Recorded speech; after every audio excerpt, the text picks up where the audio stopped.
শিক্ষক সমিতি নেমাতপুর উপজেলা শাখা কর্তৃক আয়োজিত আজকের এই সংগঠন অনুষ্ঠানের সম্মানিত সভাপতি আমাদের সবার আমার শ্রদ্ধেয় স্যার উপজেলা নির্বাহী কর্মকর্তা স্যার,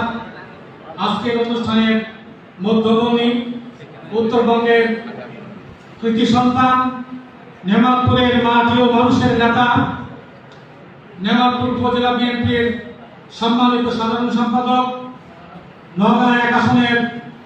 মাননীয় সংসদ সদস্য জনাব মোস্তাফিজুর রহমান সাহেব, বিভাগীয় কর্মকর্তাবৃন্দ, সম্মানিত প্রধান শিক্ষক, সকল শিক্ষকবৃন্দ, মুসলমানের প্রতি আসসালামু আলাইকুম, হিন্দু ভাইদের প্রতি নমস্কার, আদিবাসী ভাইদের বড় লাগে জোহার। আমি সর্বপ্রথমে ধন্যবাদ জ্ঞাপন করছি আজকের প্রধান অতিথি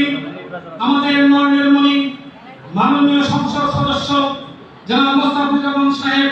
উনি মূল্যবান সময় আমাদের দিয়েছেন, এজন্য নেমাতপুর উপজেলা শিক্ষক সমিতির পক্ষ থেকে আন্তরিক ধন্যবাদ এবং শুভেচ্ছা জানাই।